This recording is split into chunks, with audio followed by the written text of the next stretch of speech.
Jadi kalau sekarang kita ditanyain kenapa kok dibuat polisinya diubah-ubah waktu krisis, wah kalau nggak diubah rompak itu semua Pak. Pengen tahu satu contoh aja, waktu kejadian krisis itu harga dari surat utang pemerintah jatuh, harganya jatuh karena kan ini krisis, nggak ada confidence semuanya. Kalau surat utang pemerintah itu, kalau kalian tahu dan akuntan mestinya tahu, kalau ESP atau manajemen juga tahu, hubungan antara price dengan imbal beli itu berhubungan terbalik. Kalau harga dari surat berharga kita naik, itu berarti imbal belinya turun. Kalau harga surat utang kita turun, maka imbal belinya naik atau bonds suku bunganya yang harus kita bayar. Jadi waktu hari-hari itu bond ini yang Republik Indonesia, yang ada gambar Garuda Pancasila emas itu, Republic of Indonesia, harganya katakanlah tadi kan 1.600 triliun ya, sebagian kan dalam bentuk bonds ya, katakanlah 600 triliun. This is how much money the Republic owe to you, gitu kan. Namanya ini selembar harganya 1 triliun ini. Nominal kan, ditulis kan 1 triliun. Orang bilang saya nggak mau beli lagi, Indonesia bakalan krisis.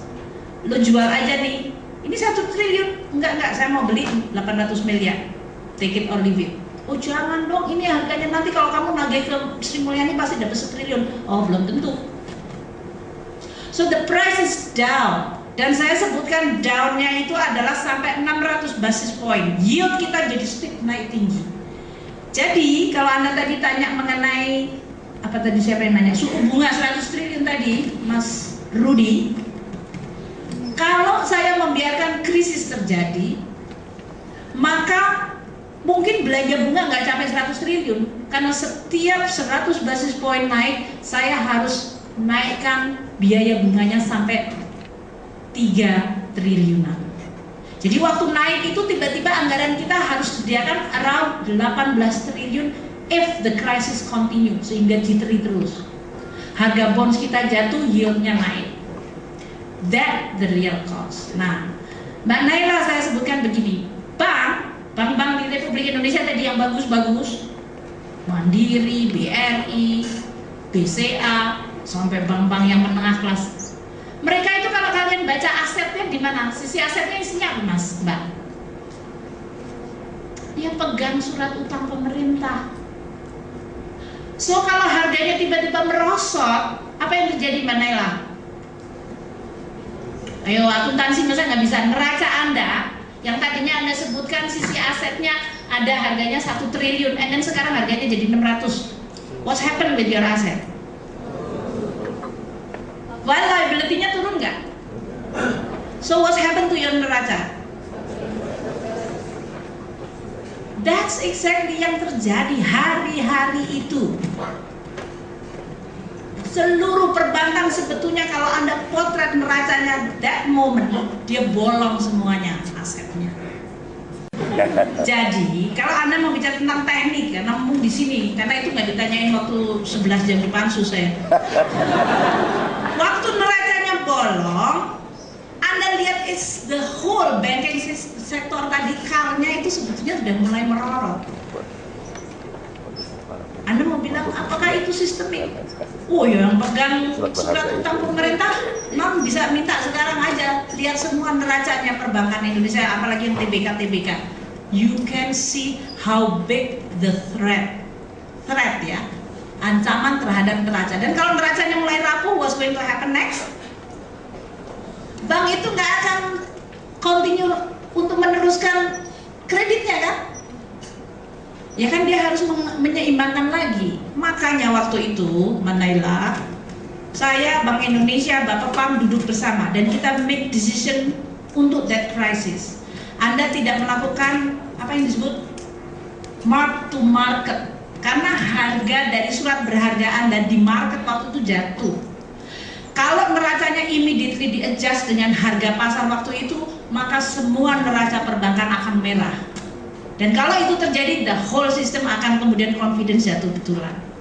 Maka kita mengatakan delay, nggak usah dulu, ini kita anggap temporary sambil kita merestore confidence supaya harga semua kalau begitu sudah jittery hilang, Orang mulai rasional lagi, wong ini kertas harganya 1 triliun kok dihargain cuma 600 miliar. If you go to government want to pay, pasti government juga bayar 1 triliun. Tapi karena mereka lagi panik, makanya kemudian itu.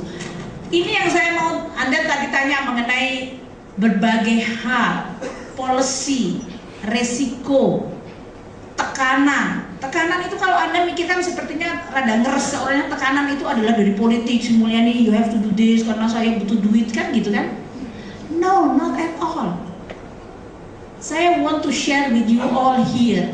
Hari-hari itu kita mendeteksi di capital market, di dalam lembaga keuangan, bukan bank dan bank. Setiap hari sambil Bank Indonesia mereport mengenai neraca pembayaran yang menurun, rupiah sudah naik di atas 12. Anda kan masih kepukul dengan surat utang tadi. Waktu kursnya menaik, emangnya bank gak deg-degan? Dia banyak yang juga pinjam dolar kan?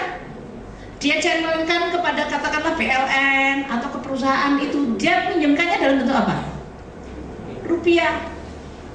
Dan berarti dia harus bayar kepada sumber dananya dalam bentuk 30% naik waktu depresiasi. It's just a matter of time, pasti neracanya merah lagi karena income statementnya akan merah ya. Nah jadi ya semua saudara-saudara di sini, waktu Menteri Keuangan dan Menko Perekonomian waktu itu just to prevent supaya ini spiraling down tidak terjadi. And itu adalah dalam situasi seperti itulah you cannot afford any risk yang jittery. Kenapa itu? Namanya banknya disebut kelas burem. Size doesn't matter at that time. Kenapa? Karena orang mikirnya yang di atas 2 miliar tidak tercover. Saya hampir yakin mungkin beberapa atau sebagian yang duduk di sini coba hari ini SMS bapak ibunya. Mereka punya nggak simpanan di atas 2 miliar? Atau perusahaannya? Apakah mereka nggak deg-degan bahwa uang itu akan hilang kalau bank itu akan ditutup? Kalau ini baru satu bank, orang akan nanya, emangnya yang rusak cuma dia? Can you imagine at that time? Emangnya cuma satu bank ini? Karena semuanya systematically kena. Asetnya jatuh, NPL-nya naik, kursnya melemah, dia double triple hit. Jadi memangnya masyarakat akan stop mengatakan udah ditutup aja, nanti dijelaskan dengan baik, pasti masyarakat akan kena. Pak, hari itu saya belum menjelaskan, SMS sudah beredar. It's SMS beredar at that speed of orang melakukan jittery.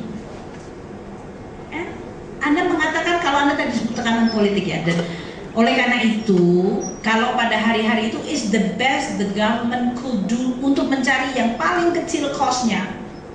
Anda nggak bicara tentang paling besar, untungnya kagak tadi, yang cost-nya paling kecil, but I can save the whole system. Titik-titik tertentu, kalau ini polisinya diubah, kita ubah polisinya just to save the system. Kalau yang ini harus intervensi, ini harus diintervensi. Kalau yang ini harus ada, makanya kan uang pemerintah yang disebut investment itu membeli saham-saham BUMN yang jatuh. Emangnya Anda pikir itu tidak mempengaruhi? We spend 80 miliar untuk beli, dan dalam waktu 3 bulan saya untung besar itu karena harganya absurd. Jadi itu yang saya sebutkan tadi. Jadi tidak betul bahwa as if the one and the only action itu cuma ngurusin bank itu. Bank itu cuma satu, Pak. The whole proses itu terjadi mulai dari September sampai episode Desember. Selama ini Indonesia selalu tumbuhnya below, bahkan 4% sampai tahun 2003. Dan kemudian baru Indonesia baru sedikit mulai recover, and then kita kemarin hit by the crisis global. Kalau Anda lihat, apakah ini dibuat-buat krisis global? Enggak juga. Karena ada yang controllable, non-controllable. Jadi kalau Anda lihat, the government akan memantau semua, demand side, supply side, bagaimana kondisi. Bahkan tidak hanya dari sisi quantity, tapi juga neracanya bagus nggak? Ini adalah investasi yang collapse. And then kita lihat investasi selalu, baru kemudian tahun 2004 mulai agak bagus, kemudian collapse lagi, dan sekarang agak bagus lagi, dan sekarang collapse lagi. That's what happened di 2008 ini. Sehingga waktu Anda lihat ini kan sama kan? Kalau kita lihat seperti ini, maka kita akan tahu bahwa the dangers at that time, kalau we let it go, juga sama kejadiannya. Dan kalau Indonesia sekarang sudah lewat 2008 dan bahkan lewat 2009, hanya among few country yang bisa growth-nya di atas 0, coba. Karena mereka semua sudah humble, negatif itu sama semua, lihat-lihat Anda negatif mana yang paling dalam nih, coba lihat. And then kita suddenly adalah masih standing tall, di atas 0 bahkan 4,5. That's something. Itu adalah hasil policy plus zikir mestinya.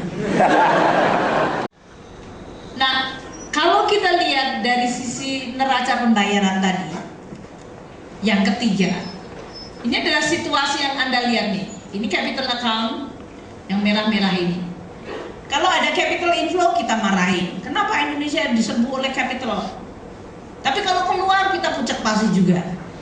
Jadi itu adalah situasi yang we have to define sebagai negara. Dan saya nggak bikin gambar ini sengaja untuk kalian ya, 2008 ya. Itu data, bukan saya yang bikin. Nanti dikiranya saya membela diri lagi. It happened. Is that because of our policy? No. Government-nya tetap sama. Menteri Keuangannya waktu itu Sri Mulyani juga. Tapi ini adalah krisis global yang membuat semua orang jittery. Kita sempat kehilangan cadangan devisa kita 10 billion within 3 months. Dan itu sudah membuat orang semuanya kayak limbung waktu itu. Nah, krisis ini adalah debt position kita. Ongkos dari krisis yang tadi collapse, direkapitalisasi, utang negara mencapai mendekati 90. Sekarang ada di sini karena GDP-nya meningkat. Orang mengatakan nominalnya naik, nggak naik, karena tadi masih defisit all the time. Ada yang bingung karena kemudian dikatakan apakah Menteri Keuangan menjelaskannya yang benar? Oh iya, Anda lihat ini, naik. But this level of debt comparing to the GDP yang sekarang mendekati 6.000 triliun itu menjadi relatif. Waktu kita GDP-nya hanya 1.000 triliun, kita utangnya juga 1.000 triliun.